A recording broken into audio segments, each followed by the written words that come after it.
All right, here we go. So we're gonna be a little interactive this morning because I know it's earlier.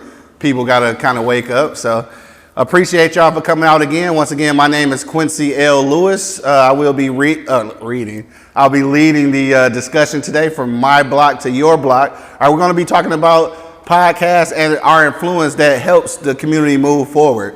All right, so I want to introduce my guys here. We're gonna start first with Khary Frazier, who is the CEO and executive producer of Detroit is Different. Detroit is Different is more than just a podcast network. It's a movement, all right, in Detroit. He's the grassroots community guy. So I'm going to be lobbing a lot of questions to Khary as well as Miles, right? So Miles is on my left here. Miles is a mediapreneur, all right? So he's been a media professional for since the Temptations, if y'all remember the Temptations. Hilarious. but after that, of course, a podcast extraordinaire. Also the owner and CEO of Podcastic, which is a podcast network. And don't forget, we're downstairs doing interviews after this as well, so you can stop by the table. So yeah, we're going to get into what he does in the community, what Khary does in the community, and then finally, I'm going to do a little bit of talking about myself. I'm not going to do too much of that. I'm going to be kind of dishing off to these guys. But I did mention yesterday that I have ventured off, thanks to Afros and audio and like all the people I've met. I've gained so many things, so I was able to take these things and move it over to the corporate space. All right, so now I actually created and produce a podcast for the largest transit company in Michigan right now. So thank you, appreciate that. Shout out to my guys at Smart. Shout out to the whole team. But so now I'm heavily involved into the community now. So now I'm telling the stories of the transit riders and kind of influencing the perception of public transit, like in the metro area. I know people on the East Coast don't really understand that, like the view of transit in Michigan is bad. Like out here on the East Coast, like everybody take the train, everybody take the bus. It's normal. But where I'm from, it's kind of like it's almost frowned upon. So I'm trying to change that perception. So that's what we're doing here. So all right, let's get started. First of all, like I said, it's gonna be a little bit interactive. So you can shout out. You don't have to raise your hand. But I am curious, I guess. What's the words that come to mind when you think community? Like, what does community mean to you? Like anybody, it don't matter. You can just shout it out. Support, protection. Okay. Survival. Dang. I wasn't ready for that one. Good answer. Where my sweat rag at? My sweat rag out. So if I hear what you're saying, no, all right. That's something I learned at her thing yesterday. But yeah, so those are some vital things. So now I got to throw it to my guys. Khary, I'll start with you. Like community, like what did that mean to you? How do you define it? All right, so it's many different definitions, but for me, I think it's really the collective of people that are aligned, whether that maybe be through a neighborhood, whether that be through a collective thought, or that could just be through culture. So some of that alignment, you already are connected to a community before you even know it, and that's really the beauty of a lot of what online has been for a lot of people and podcasting. No, for sure. Miles, what about you? Community is family. You know what I mean? People who have certain things that other people don't have to connect each other together to make sure, like what Khary was saying, like making sure things are together with organizing people who is good at what they're good at. You know what I mean? And bringing them all together under one mission. One band, one sound, right? Yep. Nick Cannon, right? Shout out to Nick Cannon. Come on in. If you want to come in, you can come in. It ain't too late. No, that was a ghost. Yeah, come on in and join us. You can join the conversation. All right, so I want to throw this one to you now. With that same question in mind, and Miles, I'll go to you first. What does your platform do to kind of provide a voice for the community that you serve? I guess I'll say. If you want to use serve, I would say I offer opportunity to many people in different groups, whether they're LGBT community, the autism community, women. Like this month in October, we support women businesses. So with women entrepreneurs, on the month of October, it's all of them every day that we on air. because women need to get the support that they need without having to spend a lot of expense, and we shine light and give them leeway for that. So what I do, I just offer opportunities for people who don't have as much money to have a podcast, you know what I mean? But we give them rooms. We have 3 studios, so we offer opportunities for them to be able to come, do their thing, and still use our platform, because we have over like 12,000 people that people, as soon as they get on, they are notified. So that's definitely one of the ways that we help the community.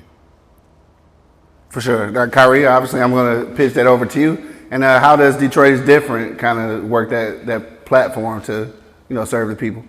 All right, so Detroit is Different, as I've shared this before. It started really as a space and place to connect people to a lot of these stories of Detroit, how I saw it. Detroit's a very cliquish town, so it's dynamics, and I started in 2014. When I started in 2014, the Detroit I saw versus a lot of the Detroit from people I was running into was completely different. So I felt through podcasting, I could introduce people to some of the cultures, some of the ideas, some of the things that I think are very dynamic in Detroit. So it starts there. As it carries on and it continues, it opened up the doors for letting others to podcast through Detroit is Different. And then from there, actually community events started coming about through Detroit is Different. Like, all these ideas really started from people saying, like, I think Detroit is Different should be present at what we're working on. So me more so connecting through people in those relationships opened up to create more of that community that does exist. So I believe one of the largest things we do is we do this collard green cook-off every year now. I was about to bring that up. Yes, sir. Hey, he had the best collard greens in the world. Right now, I got a lady, the one who won the collard greens competition. She come over to our studio every week and drop off some greens. She got her own farmer to farm her greens to him. And that's dope. So I was gonna say congratulations to you for that, brother. Oh, thank you. And that's a great way of like just talking about community, because we started the collard green cook-off, right? And there's a big urban gardening movement in Detroit. And obviously it's a lot of food in Detroit, but that connection between the growers and a lot of people that cook was never like as put together. With the collard green cook-off, we've definitely been able to like connect a lot of people through the Detroit Black Farmer Land Fund, the Detroit Black Community Food Sovereignty Network, with a lot of people just in the culinary arts community. So now Mama Tree, that grows, she has like 3 acres of farming on Detroit's east side, partners with Miss Keisha that won the collard green cook-off. And now we're like bridging the gap between the growers, the people that cook, and that's just one dynamic. And we do other events. We do like a natural hair show, because it's a big community into that too. And a lot of the people in fashion are not necessarily connected to the people in a lot of the natural hair movement. So it really just, through introducing ideas, others start coming to you. And I'm sure you all get the same responses. Like, people DM you, people email you, people reach out to you, or people family or whatever, say, hey, I think this person should be on your podcast. That person ends up on your podcast, and then they connect with that person that's through their podcast. So the community just continues to grow and grow. I don't necessarily know what's next, but I keep my ear to the street and what people want to say. And if it feels good vibe, let's roll with it. So first of all, I just want to say that both of these guys, Khary and Miles, are so super humble, right? They're doing so many things in the community, not to mention how the things that you guys were doing with Avalon Village with Mama Shu. And Mama Shu is kind of national now, so people might actually know who she is, because I know she was like on CNN or something. And Ellen. And Ellen, yeah, she was on Ellen. And then Khary obviously had his platform was the basis for the mayoral, some of the mayoral debates for the city of Detroit. So very entrenched in the community. So now, I guess it's my turn again, just going back to the transit thing, and which actually I met some people at Khary's event that turned into podcast guests for the transit podcast, because not only were they in the community, but they're advocates for transit. And what people have to understand is that transit is motioned by government funds and taxes. So if I got these good stories to convince people like, hey, we need transit, then we can get more funding, and then possibly we can make transit make sense in Michigan.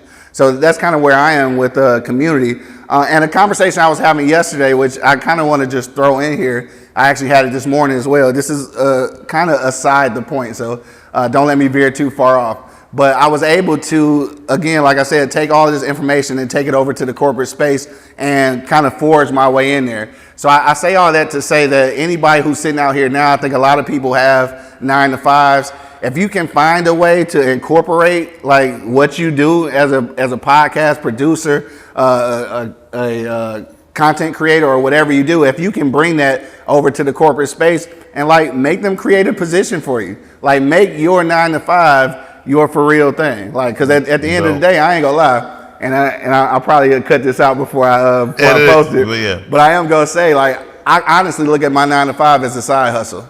Like, what I do is podcast. My 9 to 5 is a side hustle for real. So, just just something for y'all to think about, though. Go ahead and use that if you want to.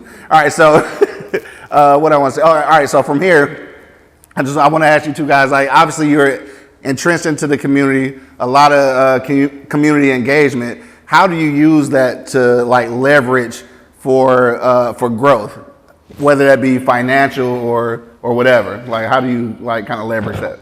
All right, so I think that something that's often never really actualized and given the true value that it really does have, because it really is a lot of us, meaning like black folk with it. Social capital plays a huge role in so many things in life. You know, I often say, like, if you took Detroit out of Michigan, then Michigan's like Idaho, right? Right. So it's like the black culture itself. But if you took black people away from America, then this is like Iceland or Greenland too, right? What we offer through culture create social capital, right? So that's like the fashion, that's the way we talk, that's the music, that's even sometimes just like the nuances of the way that we're writing and all of that style, right? So when you say like, how do you monetize it? First, you have to recognize whatever value you're bringing to the table with social capital. That's going to be one of the number one things that I found in a lot of this work with community organizers, and even me doing a lot of community efforts. They're going to throw that down. So like a lot of huge developments come to Detroit and they have like these community benefits agreements. So it's like, okay, we basically want to take tax money so we can do something new in your community. And we're going to pick a board of people from your community to do something, right? So that'll be billions of dollars that are given to the people that are developing. And then it'll be like, okay, let's take 50,000 and give it to this community group, where really that community group is moving forward what would happen anyway. So I think the first thing that you always have to do is really quantify what your social capital is through that network and all of the relationships that you have and the people of what that brings to life. So that's the first thing. After you quantify what that social capital is, now you kind of can know what leverage you have in whatever those situations that are happening. Because I feel this way, like if something's going to happen in my community in the city of Detroit, in my neighborhood, people are looking for me, and Detroit is different, to be a voice to advocate for them. So it's not going to happen unless we gonna approve it. So that's the first thing, shift the mind thought process to that. Then if with a voice through a podcast and taking that social capital and sharing it to other places, now you can quantify and say, okay, this is the value we bring. What value are you bringing to us? So you have to like look at it like this is an arm's length transaction, as they would say in business, meaning like this is level. So don't look at American Express like, wow, they're $1 billion company and I would be great to do business with them. If they're in the room and they're reaching out to you, that means that they definitely want to connect with the people that you're already connected to. So you're already going to bring that, and don't be shy about quantifying the value of what your social capital is either. You need to say that the people that listen to this, even if it's 10 people, are the 10 people that are so connected to the work that I'm doing that you need these 10 people to say yes to whatever you're trying to do. And if they don't say yes to what you're trying to do, you're going to run into problem after problem after problem as you move forward with it. So you can either be a part of what we're doing in community or not a part of it. That was very intelligent. Get down and lay down. I get it right now. You Chuck D. Okay, you Chuck D. I'm a bit thinking like, damn, am I quantified? No, so I use my podcast network to build relationships and resources. Right. With that you start to build teams. When you start to build teams, you educate your team, and they too be beginning to learn what you learn, right? At the same time, they start to say, hey, I know I'm not hip to that podcast thing, but I know how to make music. You know what I mean? So y'all got intros and outros and stuff like that? And then I'm an engineer too. Anything that you can see or hear, I can literally do. So I would teach them again how to engineer and make music properly so we can have the right things. And building a team that fits different departments help your business. You know what I mean? Because we were talking about bringing capital, monetization. Yeah, for sure. I was having to get that right because I thought I forgot for a minute. So I started monetizing by people hiring my team. We have mobile capabilities as a podcast, so a couple radio stations, white and black, had actually hired us to sit next to them while they're on air because they can't draw. You know, when people see camera, they're like, "Man, what you do? Can I get on?" And so it started bringing people to the table. And when 107.5, which is probably the only black station, right, in our neighborhood. Speaking of our community, we don't get that. But that's another conversation. Yeah. They don't know how to attract people because radio right now, as we know it, is on hospice. You know what I mean? People really don't listen to radio when you can just select all the music you want to hear in your own car. So when they see them cameras, it draws them to their branding, and we get the benefit from it. So we building relationships to keep hope alive in the sense of getting words out. I'm pretty sure, I can't say he'll vouch for this, the Khary will vouch for this, but they trust radio to do more than what podcasts really can do. We don't have no certain guidelines. We can do your own shit, right, Khary? Definitely, the rules are definitely rules that I set. Right. And the people that work with Detroit is different set, because I don't necessarily agree with everybody that's on Detroit is different, but I do think that they deserve a platform to share what they want to share. And that's the problem. Radio got to go through FCC laws, you know what I mean? People get on my podcast like, can I cuss? Oh, but did I cut off? Yeah, he cut the microphone. I cut the damn mic off. It didn't Chris! Here you go. And they be like, can we cuss? I'm like, fuck yeah. And so we don't have no laws to live by, you know what I mean? And I think, but they look at radio like, yeah, that's radio. And they'll pay the money, right? And then they get ripped off, then come to us with the crumbs. What I do, I have constructed a way how to deal with people. Like, I'm telling like flat out, we can do what we want to do. Remember, they can't just have you interviewing on their show. We can have you on every day if we want to for that $2,000. You know what I mean? Right. And give you 40 minutes. They're going to give you 2 minutes every day. So I think that's another thing about building structure, dealing with media. As Q stated, I've been in media for a long time. I know I don't look like much, but I used to be a rapper. Watch this. But what I'm saying is, my ideology of bringing stuff to people is different. You know what I mean? I don't like to be like, no, you can't say this. Like he said, he involved with the mayoral candidates. Y'all know how many did you like both of them? I mean, we kind of know who's gonna win. Oh yeah. I think as of right now, damn it.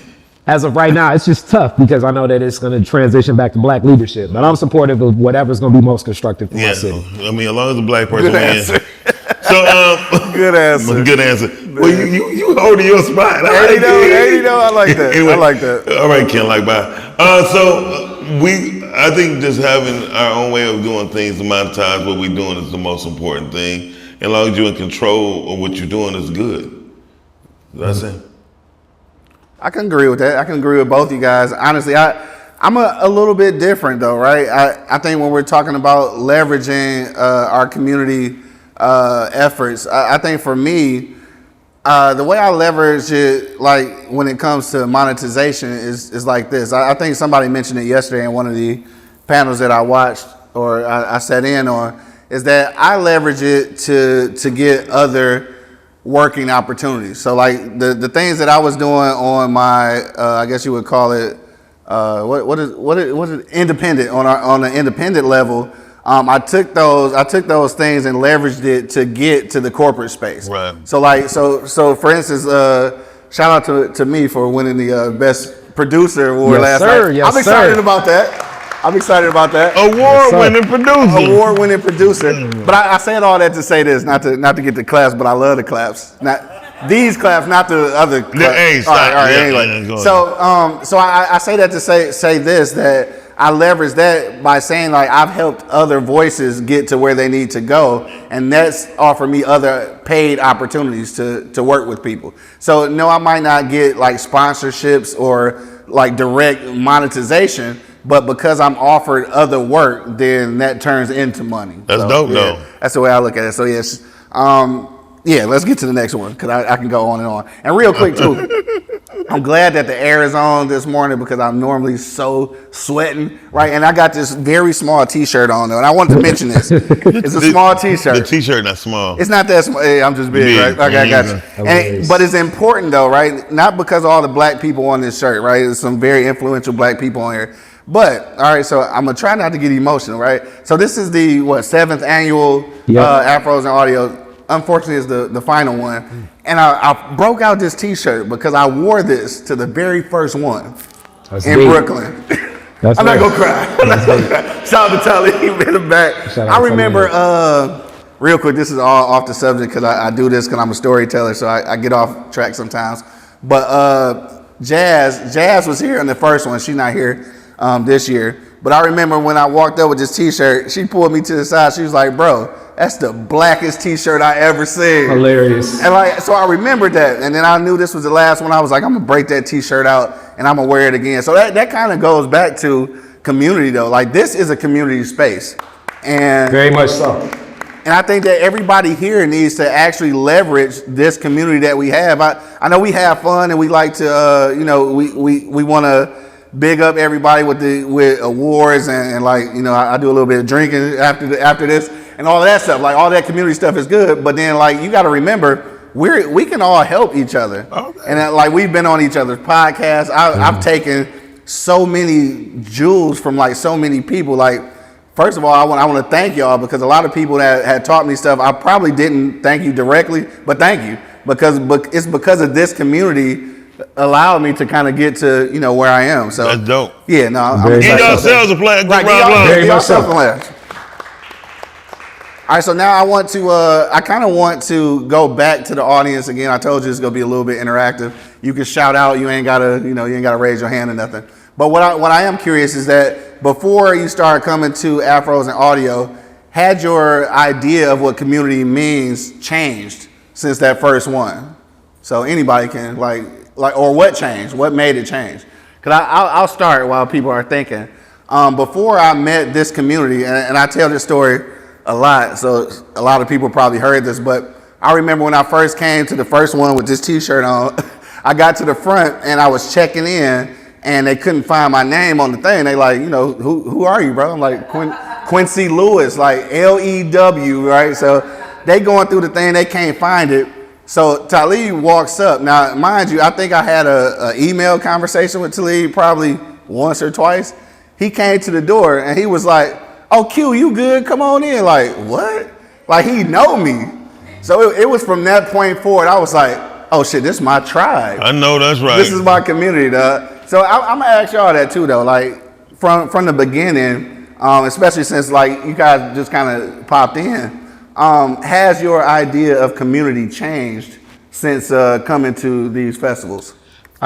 So last year was my first festival and definitely what connects like in this world, especially being that I've run a network with so many other podcasters where I think a lot of their vision in podcasting is like seeking a lot of fame, seeking a lot of money, or sometimes just looking for a platform to like expound so much of whatever they want to talk. Yeah, I like that, to vent. So some of my viewpoints of like where all podcasters were coming from was not like that, but here it was just completely different. It's a very much like collective feel where even in the podcast, in the session yesterday, where she was like, how long you been podcasting? And then people raised their hand for 1 year and everybody even gave that an applaud. The same way that is whether you've been in it for 14 years or whatever. Right. So like just that collective unity itself, hence community.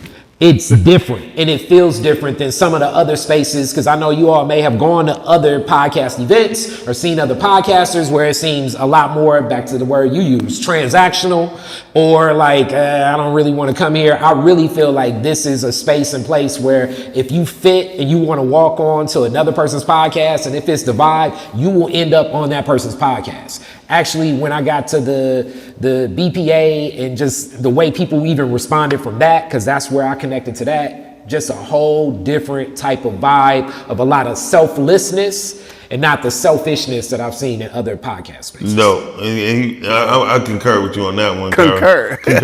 Is that a word? Yes, it's okay. Yes, sir. I had to make sure. Right, thank you, teach me. When it comes down to it, I think when I first came to Afros and Audio, it was in Philly. I think that was the third one. No, that was.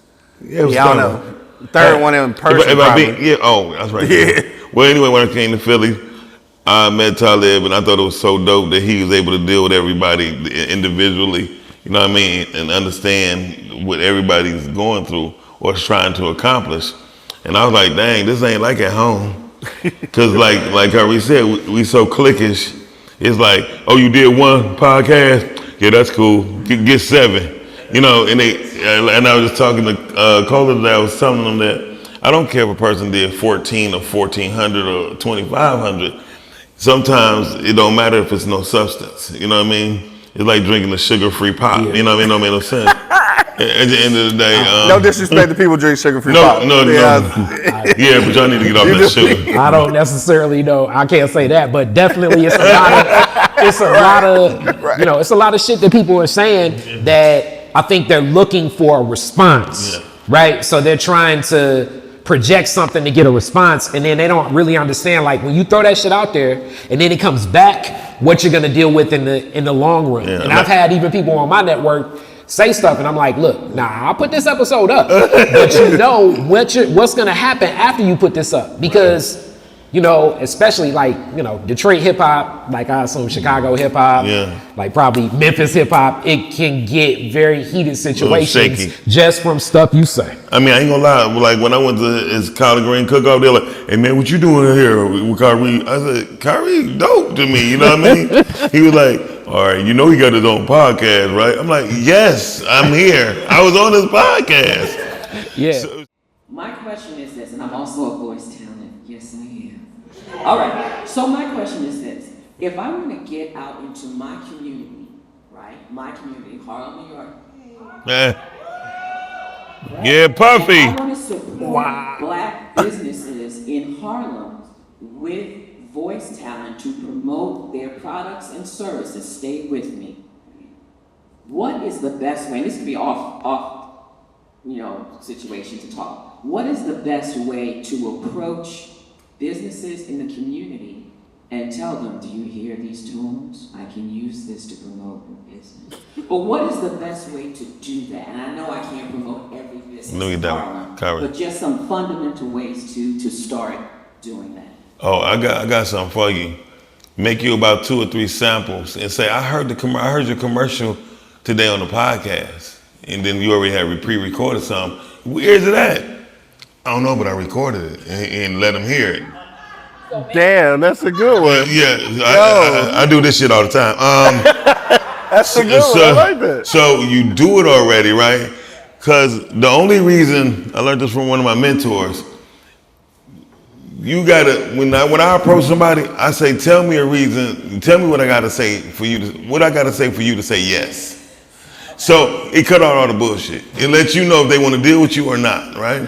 So when they hear, they're like, oh, that's nice. But we ain't do that. And when you like, I know, I did it. So if you come aboard, this is your commercial. I'll charge you $300 a month. You get X amount of, you know what I mean? And that way it's already done. It's hard for a person to tell you no if it's done. Damn, that's facts. You feel me? Yeah, that's facts. Yeah. What? You're welcome. Khary, you have something to add to that? I mean, what he did was a home run. What I was gonna say is it's like music. I think sometimes the best voice to talk about something is another voice. So it would really been that same type of approach, but just through somebody else just talking about what you would do and then offer that same offering. But that really right there is the home run. All right, yeah, I'm gonna let the experts handle that. Yes, ma'am, Princess, all the way in the back. Nobody's gonna bring you the microphone. You gotta talk loud. No. She about to scream You her heart out. You getting the microphone. Hold on, you getting the mic. Don't worry about it. Here you go. Here you go. Oh, yeah, you do. Oh. Yeah.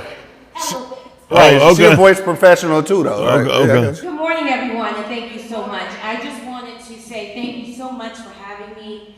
I would like to sentiment answer that you just asked. Fortunately, I'm a voiceover professional. I own Voiceover Inspires Entertainment. We'll talk. Yes, and so I happen to know animators, people who specialize in video game voices, storytelling voices. I happen to work in this field of profession. I don't really specialize in podcasting. That's really, I mean, of course I can. I have the equipment, I have the studio, but I primarily specialize in voiceover.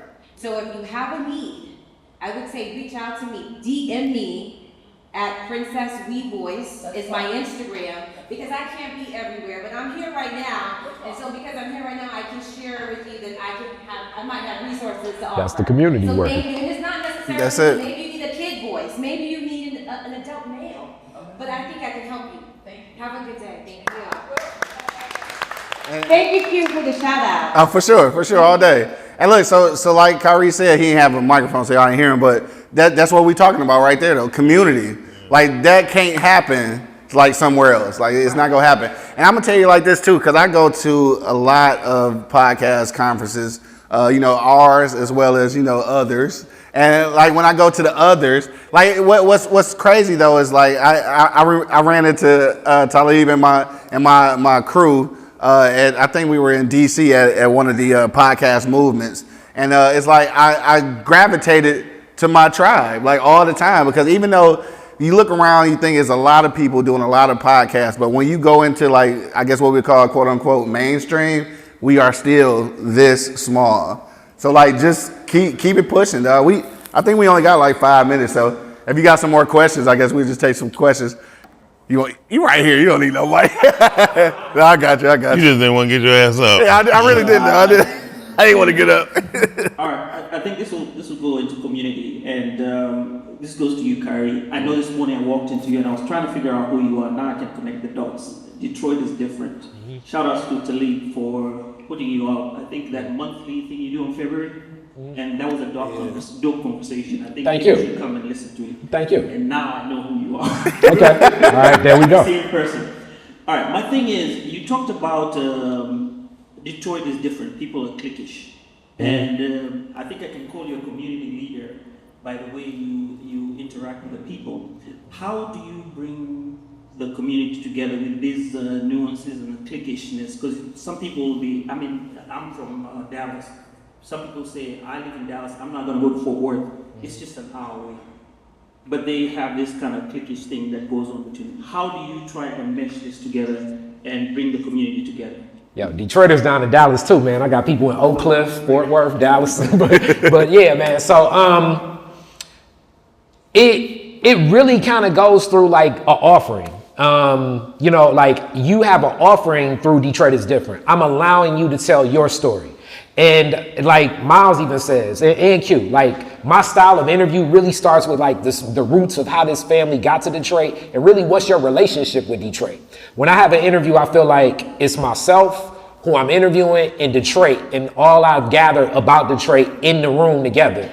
And it's an intimate setting, and we really build together. So I think those connections, as I really try to focus on saying like, okay, I have so many questions. How can I really bring out the best Detroit story that we can love? And even if it is from a lens of like trauma and tragedy, let me contextualize it where like it's not going to be something where people walk away feeling like Detroit, it's a fucked up city. I don't want people to feel that way. No, facts. That's already step one, like the connection from the podcast. And through those relationships since 2014, I've had the honor of meeting all types of people I never thought that I would meet. And with that, I say, like, I think this connection will be a good connection. I'll introduce you to this person or introduce you to that person. Hence with the Collard Green Cook-Off, I had that movement of people that were already urban growers. And I knew a lot of people that love to cook. So it's like, let's bring these communities together. Now, as I speak of this, and I know it sounds altruistic, it's all types of headaches that happen along the way sometimes too, right? So I have to have like the boundaries of knowing like, okay, I laugh a lot. So it's like I gotta sit back. Like usually when I'm smiling, I'm laughing at something. I gotta sit back and say, okay, that didn't fit. That didn't really necessarily work out. So let's see if maybe this group couldn't work together. Maybe that group can work together. But really through a lot of the podcasts being something that people can hold on to, I think I've gathered one hell of a network of people that do support what I offer. Again, I concur. Khary is one of the best verbalist journalists I've ever met in my life, because when he interviewed me, he asked me shit about my daddy. You know what I mean? And I never had nobody ask me about my family, right? He do want to learn more about you so he can get that question that answer that most people will never get because they never ask the right question, right? Sure. And Khary is definitely spearheads a lot, and he know how to pivot. During the collard green cook-off, it was just a terrible day. It was a rainy day, right? Yeah, man, it was raining. Yeah, we had to, that was a quick pivot, brother. I mean, it was a quick pivot, but you never could tell. See, like he laughed a lot, right, doing his stuff. I drink a lot, so it's a difference you can tell on me. So, but I would tell you this. Khary has did some incredible things. And for somebody to interview me, it's kind of different. He kept everything straight, you know what I mean, on the same path that we started with. And you don't get that a lot, you know what I mean? When you interviewing people, they ask you dumb shit, you know what I mean? Like, what's your favorite food? And Khary was just like hitting the points. And people like, I never seen nobody handle you like that, Miles. And I was like, Khary was on point. So shout out to Khary, and Detroit is different, y'all. Yep. And with that, I want to say, like, if you do have an interview-based podcast, and it's tough because, you know, people cancel and all of that stuff. I think even like when it comes to like the politicians and stuff, they have an agenda. They want to kick off their agenda, but I use presence of mind a whole lot. Like my presence of mind when I'm interviewing a person is less on like, I want this person to speak to this, and more on like, let's just have a conversation and see where it goes. Even with the E40 thing, you know what I'm saying? It was like, we can talk all types of stuff, but let's really kick off. The way he what's just your relationship in the way Detroit? He just glazed over that though, right? So last or a couple of weeks ago, we had a shout out to my guys over at the Taste of Black Spirits. Had a Taste of Black Spirits event, which is an event that curates a lot of Black spirits owners down to Detroit. And E40 obviously has wines and a cognac, so he was a part of the program. So I was about to call you Talib. He getting closer. Khary, right. He getting closer to time. Oh, I know it's time to go. Time ended. All right, so real quick, Khary interviewed him. It was a wonderful interview. The way he just glazed over that, like he just talked to E40 like it was nothing, was crazy. All right. So real quick though, because we gotta get out of here. Make sure you follow us on Instagram. All right. So Miles is at mdixon313. And you doing? Detroit is different. Go to Detroit is different. Sorry, and make sure you tag me in any pictures and videos at q.lewis313. All right. Thank y'all. Thank you, everybody. All right, everybody.